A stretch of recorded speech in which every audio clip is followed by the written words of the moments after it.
Almighty Father in heaven, in the name of your Son, our glorious and victorious Savior, Jesus Christ, we humbly ask for your blessing upon our worship of you on this, your holy and sanctified Sabbath day, so that we may grow more in our knowledge of you, our love for you, and our obedience to you. Hearken unto me, ye that know righteousness, the people in whose heart is my law. Fear ye not the reproach of men, neither be ye afraid of their revilings. For the moth shall eat them up like a garment, and the worm shall eat them like wool. But my righteousness shall be forever, and my salvation from generation to generation. Amen. History and prophecy in the news for the week of January 31 to February 6. January 31, 1606, Guy Fawkes was executed after being convicted for his part in the gunpowder plot against the English Parliament and King James I. He was hanged, drawn, and quartered. And of course the King James in that reference, it was after him that the King James Bible is named. It was produced and published in his reign by the Church of England, or what became the Church of England, or what was actually the Church of England by that time. Guy Fawkes was a leader. Well, I'll have a look here. And this is from the Concise Columbia Encyclopedia, because actually there is a connection to the attitude that those particular conspirators had toward their nation and their head of state, and how to them it really wasn't treason as much as it was loyalty to what they believed was a greater power or greater good. This is from the Concise Columbia Encyclopedia. Gunpowder plot, a conspiracy to blow up the English Parliament, and James I on November 5, 1605, the opening day of Parliament. An uprising of English Catholics was to follow. In preparation, gunpowder was stored in the cellar of the House of Lords. The plot was exposed when a conspirator warned a relative not to attend Parliament that day. One of the plotters, Guy Fawkes, was arrested as he entered the cellar. The others were either seized and killed outright or imprisoned and executed. The plot only worsened the plight of English Catholics. Guy Fawkes Day is celebrated in England on November 5. End of quote. Now, look at how that was discovered. A conspirator warned a relative not to go to Parliament that day. So obviously, the relative who was warned reported that to the authorities. So you can see how it divided families there. This conspiracy to blow up their government, the elected government, and their head of state, in order for their nation to be put back under at least the religious rule, probably far more than that, of the Vatican and Rome. And do you think they were doing evil in their own minds? They weren't. They really weren't. They thought they were being loyal to their country by getting rid of someone who was acting independently from a foreign ruler. Because really the papacy is far more than just a religious ruler, isn't it? It's been that way throughout history. But that attitude is not something that was just a simple matter of English history, British history. It was a matter of an attitude that people have had for a long time, and what we really are reading about in Revelation 13 and all the things that are coming upon the true Church of God, and how that great beast power around the world is going to have the power around the world. It's not as though it's going to have so much military power that it's going to be able to take on the world. Humans have been trying that one right from the beginning, and no one has been big enough, because no one nation is big enough to conquer the world. But this one's going to be, but in a way that's far different. We'll put the link on for Revelation 13. When they ask the rhetorical question, who can make war against him, it isn't just a matter of who has the power. Because, there are such things as nuclear weapons. A lot of countries have them. But it will be a matter of who would want to. Who would want to attack this wonderful representative of God? That's going to be the attitude. And those who recognize it for what it really is are really going to catch a lot of tribulation, a lot of trouble from it. Because tribulation, it's actually an agricultural term. It refers to the separation of wheat from the chaff. It's really what it comes down to. That's what tribulation means. And it can be a very violent process. Even in ancient times, they used various tools, but a modern-day combine does it as well. There's a lot of power, a lot of violence inside of a combine, the separation. And there's going to be a lot of violence in that separation there as well, that Great Tribulation. But again, the purposeful meaning of it, the separation of the wheat and chaff. But you can see their attitude. It wasn't just a matter of a bunch of terrorists out to kill everybody. They were doing it for king and country. But their king was a very different idea of what king meant. Because they could have been looking to God. Christ warned of it. The time will come when they're going to kill you and think they're doing God a service. Same thing. But to them, it won't be murder. Because as Catholics, they're probably thinking, well, they'll just go to purgatory for a while and it'll save their souls. Purgatory itself is a phony doctrine. Put a link on for that. But you see how people can just be deceived. And imagine if at the time there's these great miracles happening. You know, that part has never happened in history yet. Not in that way. But in the end time, it's going to be so plain to everyone that even non-religious nations are going to fall for it. The entire world is going to be so mesmerized by that satanic power that even nations that are outright atheists are going to follow the beast. And probably they're going to have just some perfectly logical explanation in their own minds for doing so. That power has been there a long time, that Antichrist power. And oftentimes it uses the people's good intentions, to do the evil. That's how it's done. It isn't something, it's not an evil that people can recognize. And usually the powers that be, the wrong kind of good is the one that's in power. We'll put the link on for all those studies. January 31, 1981, Lech Walesa announced an accord in Poland giving labor Saturdays off. And of course we covered that in our last 2 weeks' sermons. We'll put the link on for both of those because actually those two, last week's sermon and the sermon before that, were actually the basis for this week's sermon, how the Middle East came to be and actually how the entire world will get to be. We'll put the link on for those. But giving labor Saturdays off. But of course, it didn't matter to them anyway. They weren't using it for religious purposes. They were all good Catholics, observing their Sunday. And it all seemed so good. And in their own minds, they weren't evil. They were satanically deceived. Satan was yet the guilty one. We don't become guilty, we as in humans, until we know better. Then we are guilty if we choose to do evil. February 1, 1949, the State of Israel formally annexed West Jerusalem. Sort of a ridiculous term, Israel, or actually Judah, annexing West Jerusalem when, it's their capital. It always has been right from the time the Lord declared it so. But anyway, from the modern day State of Israel's perspective, a lot of even weirder things are going to be happening, including a foreign leader who probably by then will be their federal president, because Israel has nuclear weapons. Nobody's going to walk in on them and just be dictating to them. They're going to welcome the beast power. And how Christians and believing Jews at that time, there's a growing movement, so-called Messianic Jewish movement.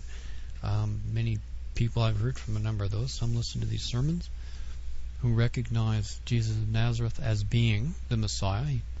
Consider February 2, 962, very familiar terms. Pope John XII crowned Otto as the Holy Roman Emperor. Now it's a German king.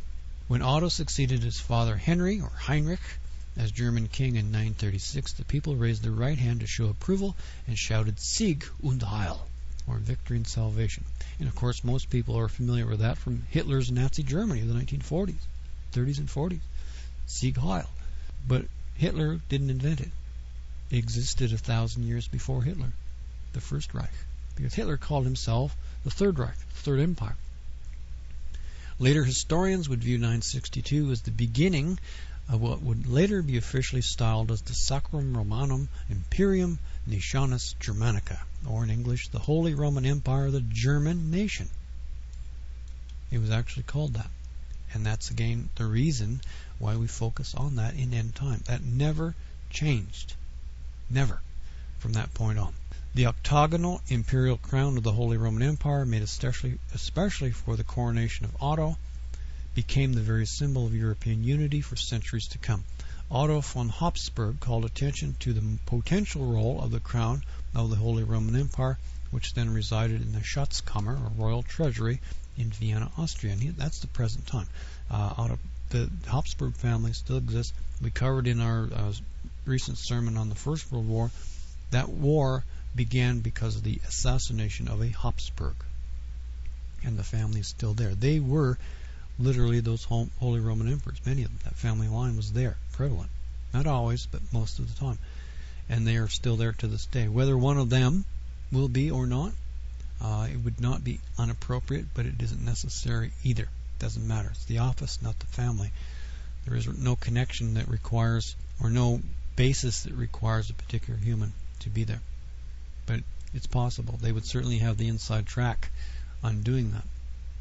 And more importantly, over the centuries, there has been a struggle between that German emperor, and considering, again, from the time of Otto, it's over 1,000 years, and the Pope as to who was to be the leader of the Holy Roman Empire. The popes claimed leadership by saying that the empire is the secular arm of the church set up by the papacy, and that the emperor was answerable to the Pope, who could dispose of him at will. Now, the only part that is true in that is that the popes were at times able to dispose of the emperors when it was very low, but the other part was saying that the empire is the secular arm of the church set up by the papacy. Not true. Totally false. That the papacy, the Church of Rome, was created by the Roman Empire. Its name is entirely accurate.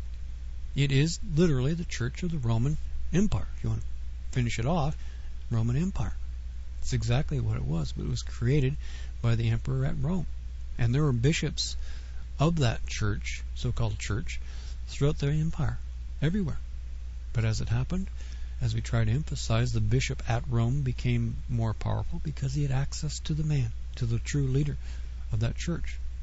And to this day, there are other nations that do it. The Church of England, to use that example, the king is the head of that church, and the highest bishop is second to him. And that's exactly the way the Holy Roman Empire was set up. Same thing. The king was the head of the church. Or queen, as is the case for Britain today in the Church of England. So it's not something, again, that requires some great interpretation of prophecy, because you just look at history and it's all laid out, including how we can understand Revelation 13, how it is that many people believe, because the papacy now seems to be the one that's there, that somehow the Antichrist, therefore, and that beast power has to be the Pope. But in most cases throughout history, as we said, it's never been like that. It's like a teeter-totter. The only time the papacy was strong is when the empire, the emperor, the political entity, was down. It's the only time. Whenever there was an emperor around, the papacy always took second place. Always. Through its time, over the long run. And that's the way it's going to be. That's what's described in Revelation 13. It's exactly what's described there.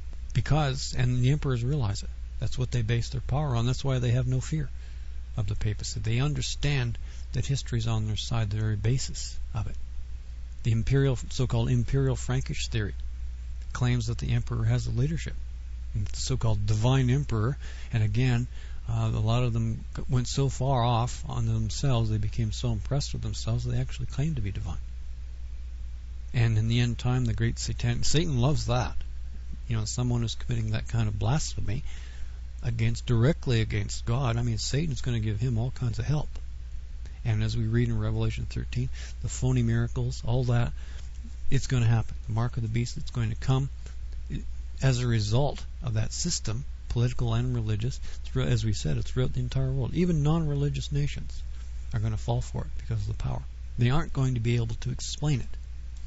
And their atheism apparently isn't going to matter. They're going to realize that there's some kind of great power there.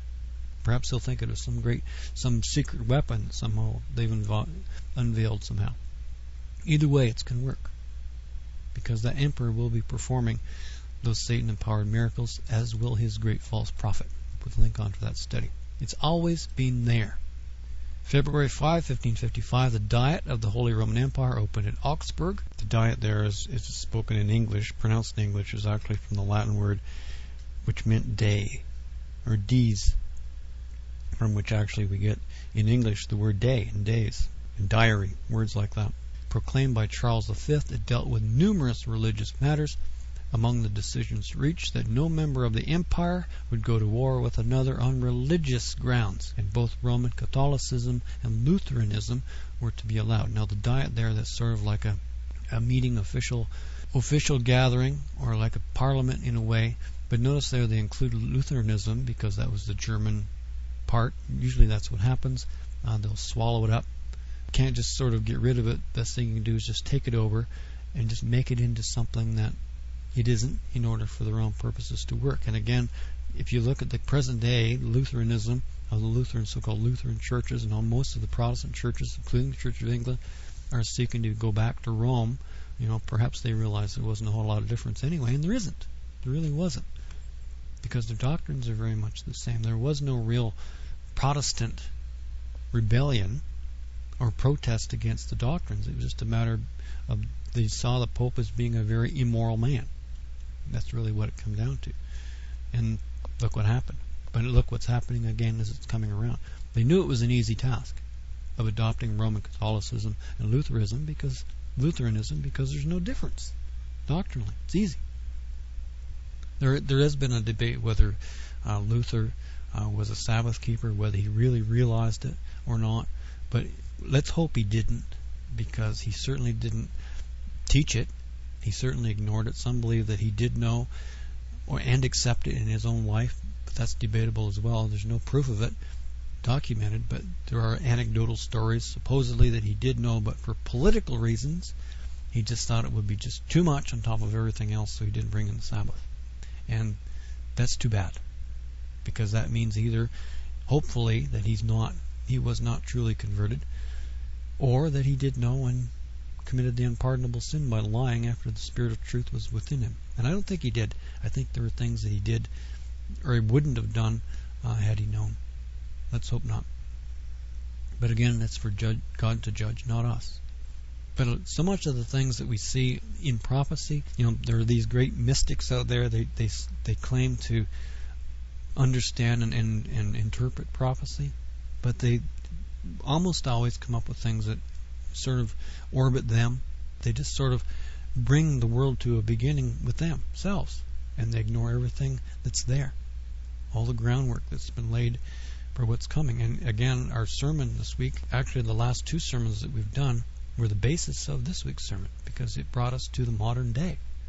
The First and Second World Wars, the fall of the Ottoman Empire, pretty much set the stage for the Middle East as it is today, and is going to be today. As far as most other parts of what's needed now, everything is in motion. Not everything is yet completed, but everything is in motion for the end time Middle East as it's going to be. Because if you look at what's there, all the things that have done, the political and military capital, if you will, that's been expended, some say squandered, on the Middle East, that had to come as well, perhaps. But it was a very high cost for things in a way, nations in a way, but it again had to be done because otherwise the end time would not come.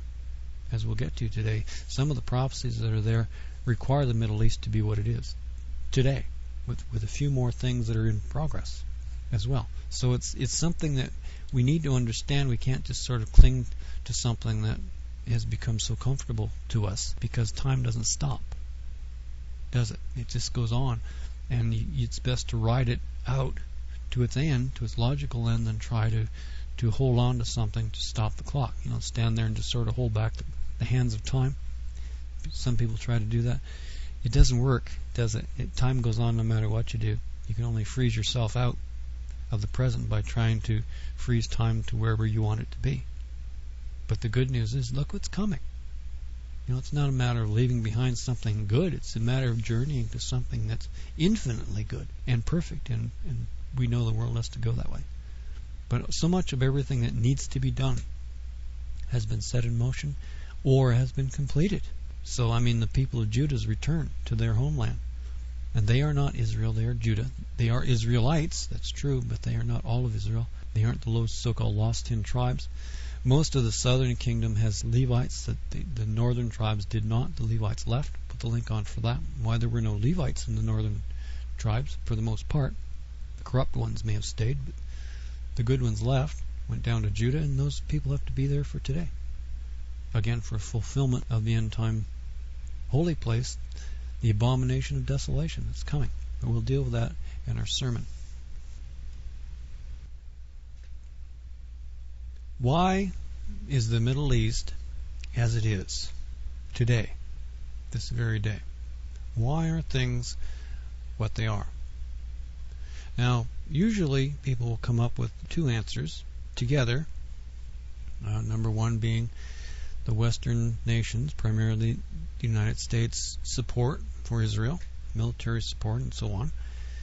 And the other one is oil, because the Western industrialized nations need oil, and therefore the Middle East, being one of the largest producers of oil, require our help. That's usually the excuse. And I say excuse for a reason, as we'll explain. But is it entirely correct? Is, for example, the Middle East today, the situation, the wars in, for example, Iraq and Afghanistan, are they due to oil? Well, the modern day, that might be the present day chapter, the modern day reasoning. The Iraq situation, many believe that the reason that Iraq was attacked was because there was something, a little unknown reality, that Saddam Hussein was actually seeking to start a new oil market that would be paid in currency other than U.S. dollars. And that was a threat to the U.S. dollar. So it was a little more than oil there. And that was the reasoning, supposedly, that Iraq was attacked. Now, there may be some validity to that, but it doesn't hold up in terms of the big picture. What about that he was a dictator? Saddam Hussein was a dictator. Well, he was, wasn't he?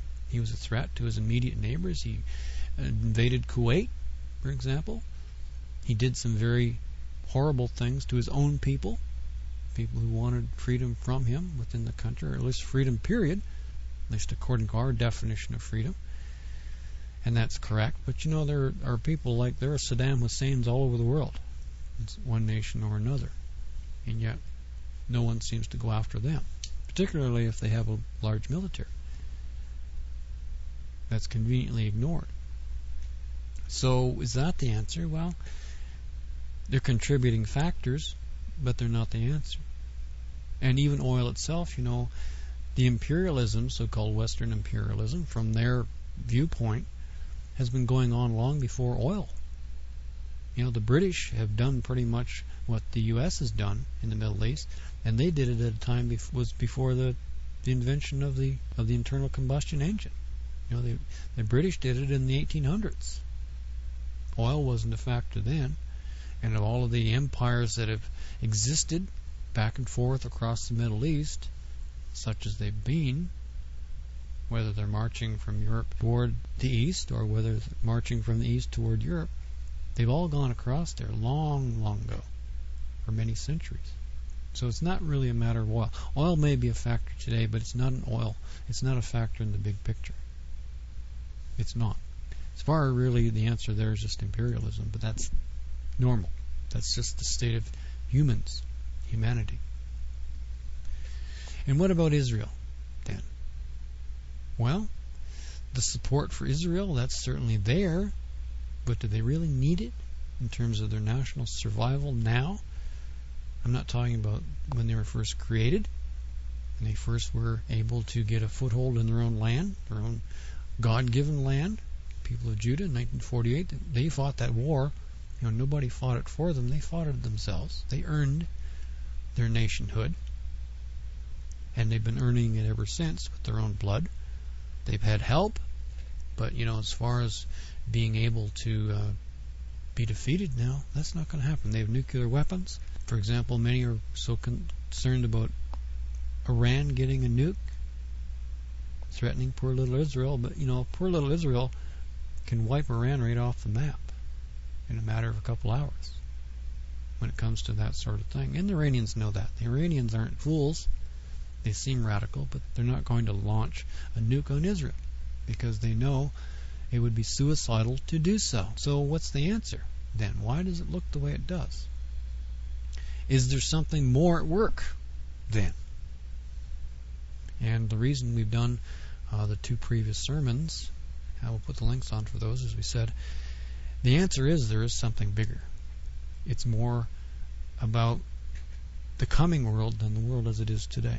The stage is being set in a particular place. The factors in human nature, of course, is the same all around the world, but the return of Jesus Christ is going to return is going to happen in Jerusalem.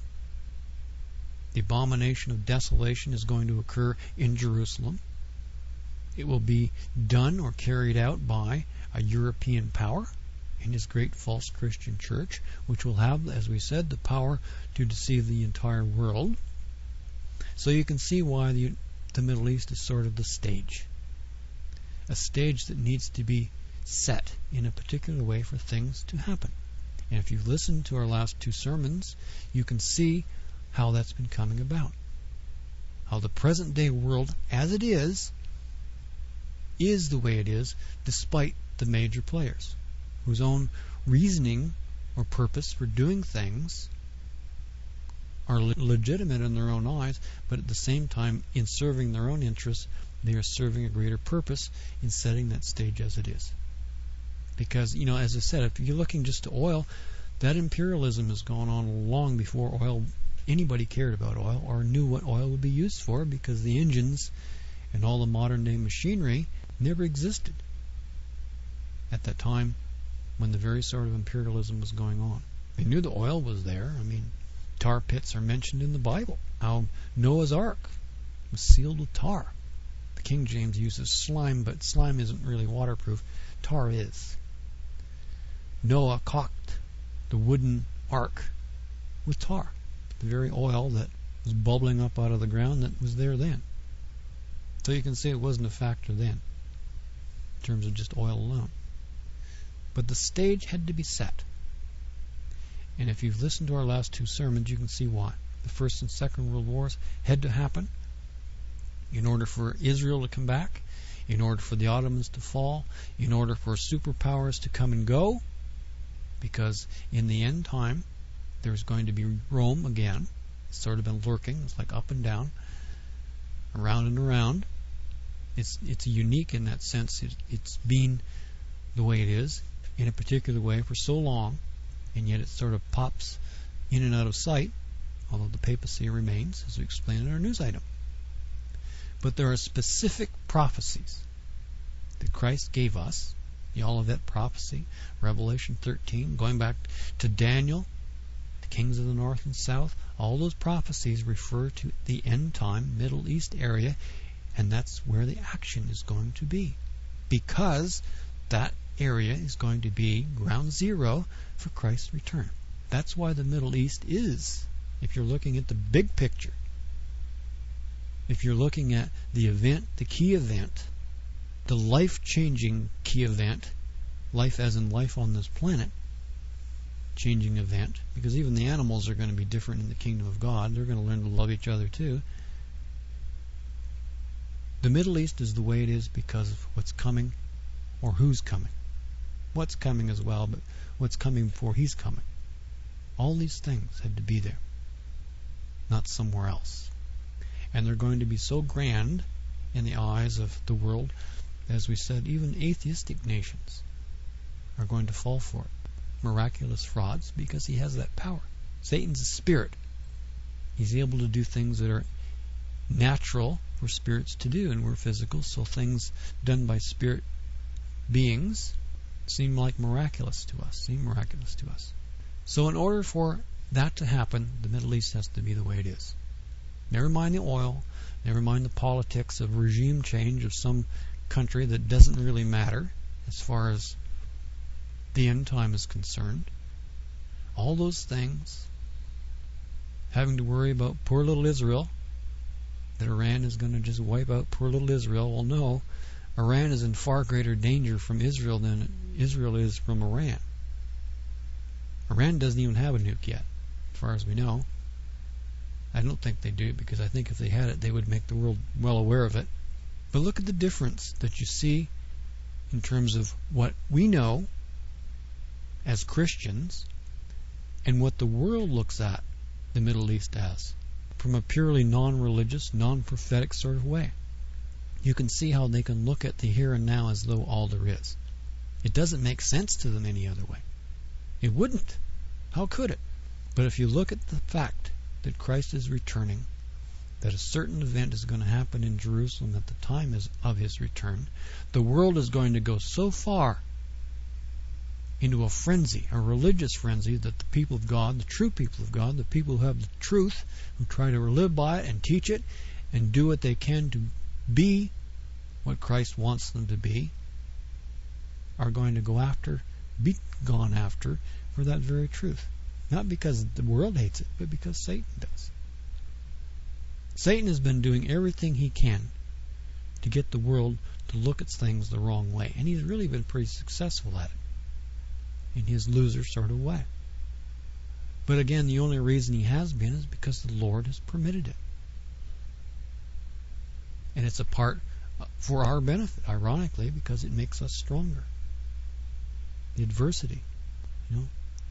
Weightlifters lift heavy things. Runners run. You can't be a good runner if you never ran. You can't be a good weightlifter if you never lift weights. You can't be a good Christian if you have no adversity, if you're not tested and develop that strength. And really, that's what the world is there for now. So even the world as it is there for a purpose. If we look at the key prophecies, the abomination of desolation, Revelation 13, that great beast power, and how even Israel itself is a willing participant in the establishment of it. As we said, there's no way that a foreign dictator can come in and sit in Israel. That just can't happen. Militarily, there are greater armies, but militarily, there would be nuclear retaliation by the Israelis. No one would dare try it. That beast power has to be someone that is welcomed in, allowed in. And the papacy, the same thing. It isn't a matter of just religion conflict between the Church of Rome and the people of Judah. It's gone on for centuries. But even now, to this very day, the Church of Rome has been working on getting all the Protestant churches to return. But they've been playing the same game with the people of Israel or the people of Judah. Very same thing, and the people of Judah are going along with it. And keeping in mind as well, the papacy is not only a church, it's a country. It's an actual Vatican. The Vatican is actually a sovereign state that sends out diplomats who have diplomatic immunity, and that includes now the land of Israel. Here we have, it's very long, I won't quote it all, but this is from the so-called Fundamental Agreement between the Holy See and the State of Israel, December 30, 1993. It goes on and on. You can get a copy of it probably on the internet and read it. Most of it's just typical diplomatic nonsense that you read anywhere, but they're laying the groundwork again for the Pope to be in there, in that country. It's laying the diplomatic groundwork for the Catholic Church to be there as well, including its own Catholic places. Point 3 of Article 3, quote, concerning Catholic legal personality, canon law, the Holy See and the State of Israel will negotiate on giving it full effect in Israeli law, following a report from a joint subcommission of experts. End of quote. There is the people of Israel today, the government of Israel today, actually putting into Israeli law the rights of the Church of Rome in the land of Israel. The very same thing, and that's as well another big part of it. So you can see all the legal groundwork, and again, it's not going to seem like an invasion. Look at this very same thing. It's going to be entrenched in Israeli law. They're actually going to let the Church of Rome in there like that. So it's not going to be an invasion. And the history of the Church of Rome and the people of Judah has been just one of blood. The persecutions that have gone now. That's all being swept under the rug for supposedly so it doesn't happen again. The alliance that's being made there is far worse than what they've already had. But again, it's laying the groundwork for it. This was in 1993. It's a slow process. We often hear of how the Protestant churches are running back to Rome, but interestingly, so is the land of Israel. And of course, the papacy's interest in Jerusalem is because their claim to the connection to be the successor of Peter. They have to have an Israeli connection, because way over there in Rome, they're sort of touchy about being called the Church of Rome. But if they can get an actual foothold in the land of Israel, particularly in Jerusalem, well, then it seems to give themselves more legitimacy. And again, amazingly, the government of Israel is going along with it, signing agreements, as this one's entitled. Fundamental Agreement between the Holy See and the State of Israel. We understand that the world of the Middle East. And that's perhaps the way we should look at it, the world of the Middle East, because people are going to look there first to the great fraud. They're going to look there for the mistruth, just as later on they're going to look there to Zion for the truth, because Christ is going to rule from Zion. That's the reason Satan wants to be there. He's the great counterfeiter. People have called him that, and it's true. If you look at the so-called crucifixes, all those people walking around with crucifixes around their neck, or pictures of supposedly Christ hanging on a cross, a picture of somebody that doesn't have a mark on him, is very likely, and no pun intended, it's very likely more a picture of Satan than Christ. Because Christ, first of all, wouldn't produce something that has been used as an idol. Graven images, religious images. Satan's influence is certainly there. And Satan's influence is going to be very much there, that false Zion. That great beast power. The abomination of desolation. Why do you think it's called that? Because if you look at all the things around the world, the phony miracles, the deception, that's happening all around the world. Why would Christ be particularly wrathful at that particular one in that particular place? Why is the Antichrist called the Antichrist? We know it's because he stands or sits in Christ's place. He even has the gall to call himself the Vicar of Christ. His church does. But consider the false Zion that will exist, that abomination of desolation. That's really what's going to make it so abominable, because it is a false Zion. Look at Hitler. He called his evil empire the 1,000-year Reich, the 1,000-year empire, direct mockery of the 1,000-year rule of Christ on this earth immediately after his return, in the preparation for the Father's coming. Christ's Holy Father was God. That's the only one who's worthy of that title. And yet millions of people look to some man in Rome, the bishop of that evil empire's church, as the Holy Father. Absolute blasphemy when they use it like that. So you see why a false Zion, the stage is being set so that people can get the final lesson, to have it written as a matter of record for all of history. Because, man's history is going to end on the day of Christ's return. That sort of history is. Because in that time will end the false Zion. It will be a time of truth, finally, in which false Zion will end. Have you ever thought of it that way? The abomination of desolation, that one place, a false Zion, that's what it's going to be. And it's going to be blown away by Christ on that day. And it could not happen if the Middle East is not or will not be the way it must be at that time. And most of it's already there. That's the most interesting part. There's very little left that needs to be done as far as that goes. There's very little left. Other than, in my opinion, and they're working on it, that as well, is the membership of Israel or Judah in the European Union. Once that's done, the political groundwork is finished. There's nothing left. There's nothing that anyone could say, the benefactors of Israel could say, that would make any difference. And for them it makes total sense, considering where they are. Geographically it makes sense to them. And politically no one could have anything to say about it, because it will be an internal matter. That great beast power will be the federal president of Europe, which includes Israel at the time. And even direct treaties, as we just mentioned, between Israel and the Church of Rome. That's taken care of too. All the bases are covered, everything.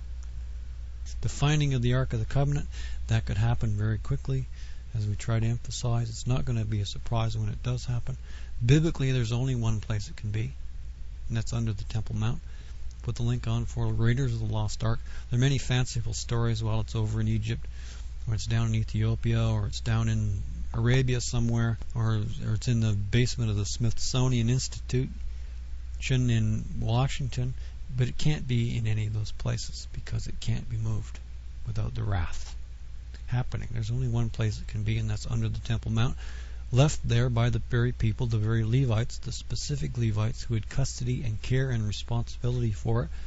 When the temple was destroyed, those men were either died defending it, and Levites were fighters, unlike present-day people, religious people in Israel who get out of military service.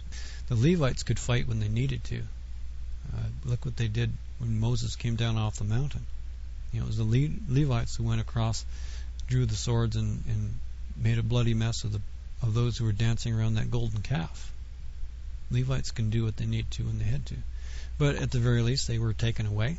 If they didn't die there, they went off into captivity and never came back because they were gone 70 years. And they would have been men adult age serving in the temple at that time.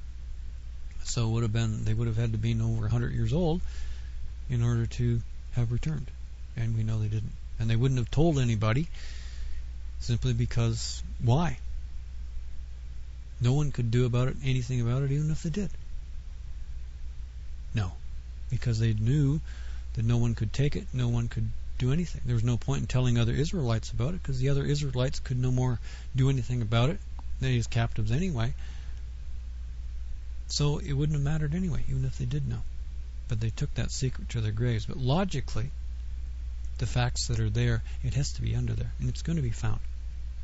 It's the only thing that would make a holy place happen. There's nothing else that would do it. Just calling a synagogue a holy place in Jerusalem, do you think that would make a difference? What would make it holy? Or some Catholic church? Or some Baptist church? Or some place? Some museum? What would make it holy? There's nothing that would make it holy. And the so-called Holy Land today, it's not holy.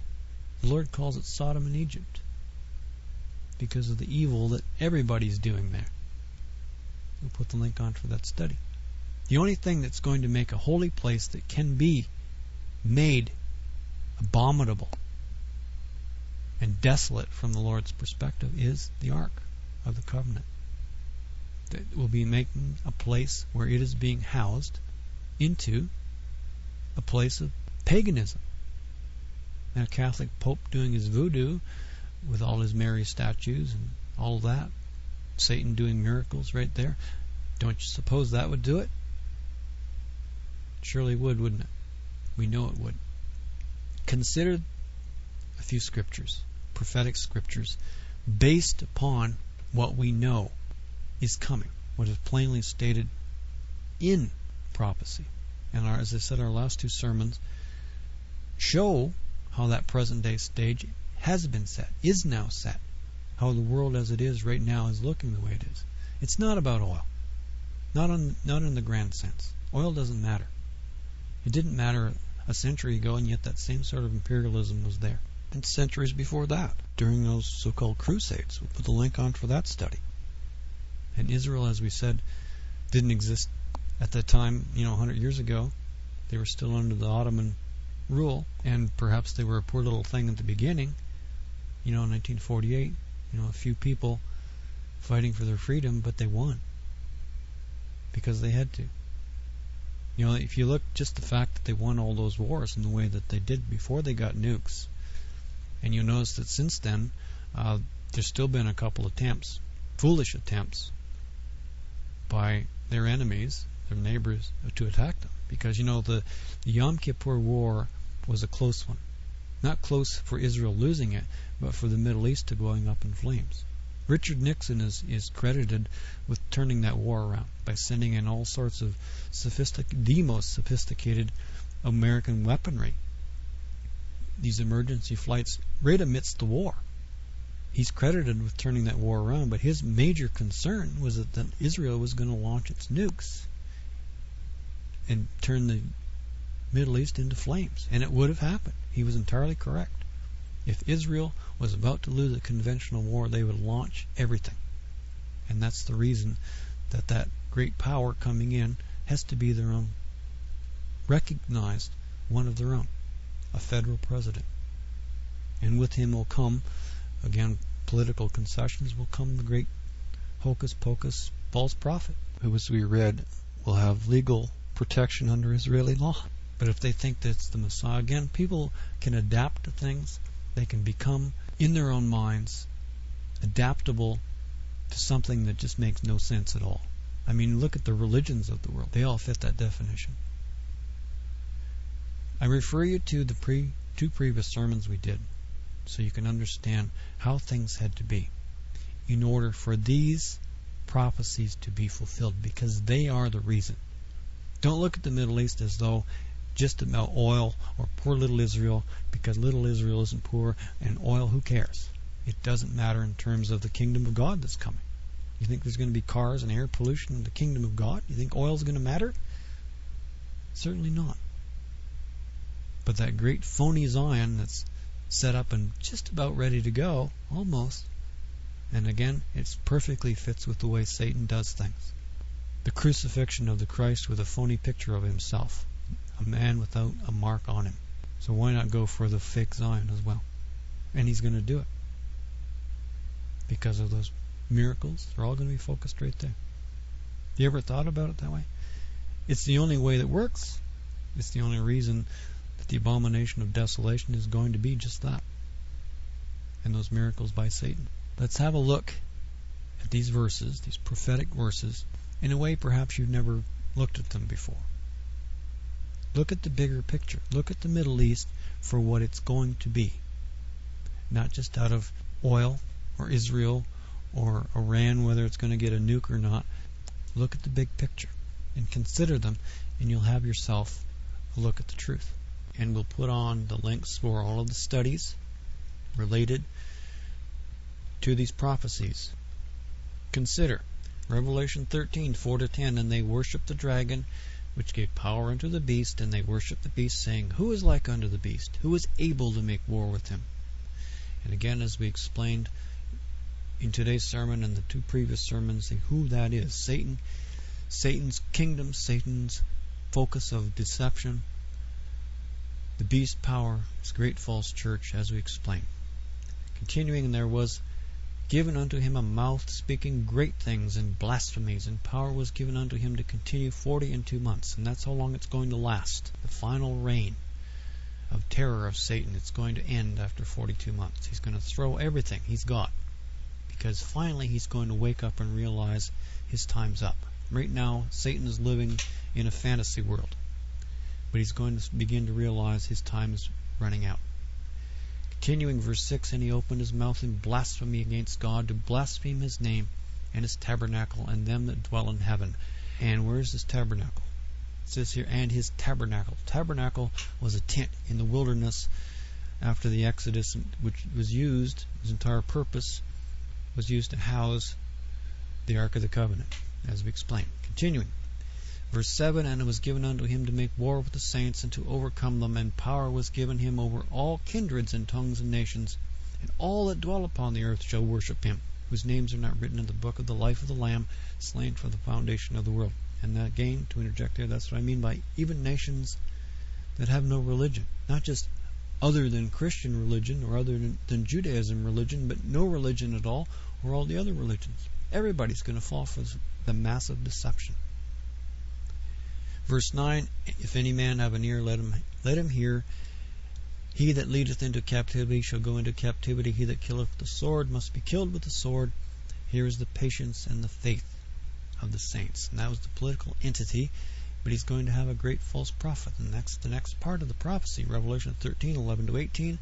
And I beheld another beast coming up out of the earth, and he had two horns like a lamb, and he spake as a dragon, and he exerciseth all the power of the first beast before him, and causeth the earth and them which dwell therein to worship the first beast, whose deadly wound was healed. And he doeth great wonders, so that he maketh fire come down from heaven, on the earth in the sight of men, and deceiveth them that dwell on the earth by means of those miracles which had power to do in the sight of the beast, saying to them that dwell on the earth that they should make an image to the beast, which had the wound by a sword, and did live. And he had power to give life unto the image of the beast, and the image of the beast should both speak and cause that as many should not worship the image of the beast should be killed. And he causeth all, both small and great, rich and poor, free and bond, to receive a mark in their right hand or in their foreheads. And to interject there, that is not just merely a physical mark. It's how you think, and it's what you do. Your forehead is talking about your will, the part of your mind that makes you decide, or has you decide what you want to do, the choice. And again, the right hand is indicative or symbolic of what you do, your action. Whatever you put your hand to, after your mind has decided that's what you're going to do. Verse 17, and that no man might buy or sell, save he that had the mark, or the name of the beast, or the number of his name. Here is wisdom. Let him that hath understanding count the number of the beast, for it is the number of a man, and his number is 666. We'll put the links on for those studies as well.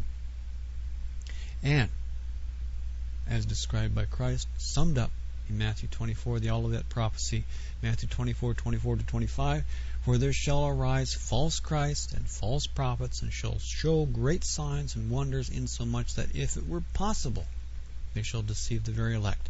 Behold, I have told you before. And so have we tried to do so in these sermons and studies. It's very plain. It all comes together. There is no doubt where it's talking about or when. It is talking about in Jerusalem, in Judea, the holy place. It even uses the word tabernacle that's going to be blasphemed in relation to abomination of desolation. It does not talk about a great Herodian or Solomon temple. It's talking about tabernacle. Use that word, on earth. It's not talking about up in heaven. No man can blaspheme anything in heaven.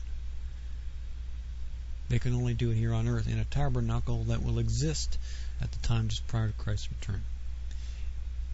The only ones left at that time preaching the truth will be the two witnesses, who will eventually be killed where? Where, does it say? Where their Lord was crucified, and that, of course, is Jerusalem. Revelation 11, 6 to 9. These have power to shut heaven, that it rain not in the days of their prophecy, and have power over waters to turn them to blood, and to smite the earth with all plagues, as often as they will. And when they have finished their testimony, the beast that ascendeth out of the bottomless pit shall make war against them, and shall overcome them, and kill them. And their bodies shall lie in the street of the great city, which spiritually is called Sodom and Egypt, where also our Lord was crucified. Now, how plain does that have to be? That is speaking of Jerusalem. Verse 9, and they of the people and kindreds and tongues and nations shall see their dead bodies 3 days and in half, and shall not suffer their dead bodies to be put in graves. So again, the focus, the eyes of the entire world are going to be on Jerusalem. Those false miracles, that false Zion. The two witnesses will be murdered there after the Lord permits it, after their testimony is done. They will go down in a blaze of fire. They're not going to just stand there and be killed. They're going to have the power to take a lot of evil down with them. I've heard probably on the last 12, 13, 14 years, I stopped counting long ago, but it's got to be 150 by now, probably closer to 200 individuals or pairs of individuals, usually single individuals who think they're the two witnesses. They're sort of delusional or thinking that the Bible is their own personal little fantasy land, so they think they want to be the two witnesses. But if you read what they're going to be sent to do, I mean, who would really want that? I mean, we all want to serve the Lord, that's true, but I mean, consider what the two witnesses are going to have to be going through. It's hardly something you'd want to volunteer for or want. People who claim that, I think they just want to be some kind of a star or something without really realizing what's involved there. Because, it's not just their own martyrdom at the end, but for 42 months of their ministry, they're going to be causing a lot of wrath. The Lord's wrath. It's going to come upon that, and they're going to have to be a pair of very tough individuals, psychologically tough. They won't need physical power, but they're going to need a lot of psychological strength. And I think a lot of the people who write, who claim to be the two witnesses, aren't really all that stable or strong in that way. And I'm not making fun of them. I'm not putting them down or anything. But I'm just saying that It's not the way it's described in the book of Revelation as describing what those people are going to be doing. They're not going to be egotistical. They're not going to be wanting to be stars. They just want to do what the Lord sent them to do. That's all it says there. And their reward, their last earthly reward, is they're going to be killed and their dead bodies left dead in the street. I mean, is that something you want? Think about it. The Bible is not our own little personal fantasy land.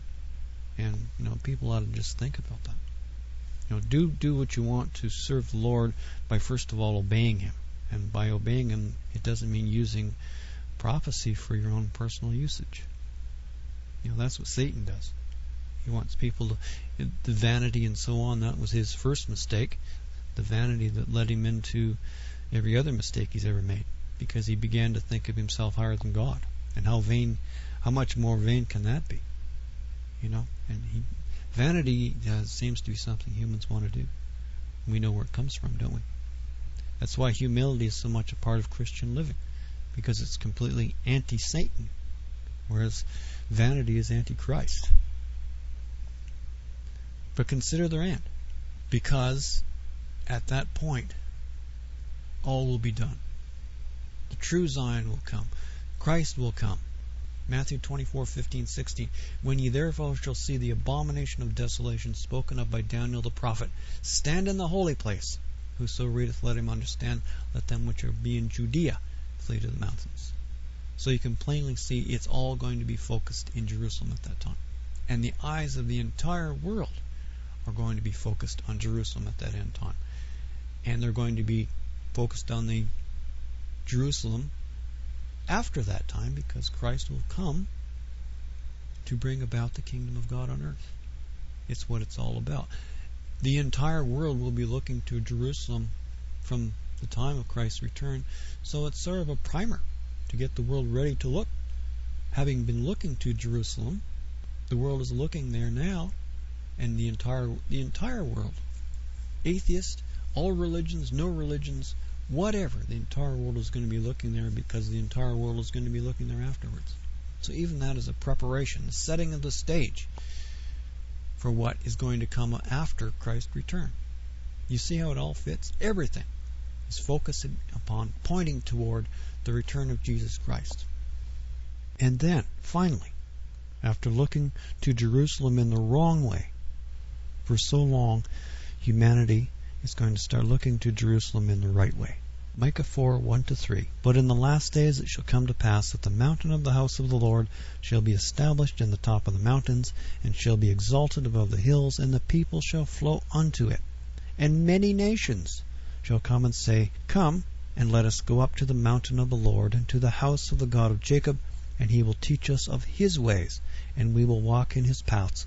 For the law shall go forth of Zion, and the word of the Lord from Jerusalem. And he shall judge among many people, and rebuke strong nations afar off, and they shall beat their swords into plowshares, and their spears into pruning hooks. Nation shall not lift up a sword against nation, neither shall they learn war any more. It's going to be a world of peace, a world of truth, finally.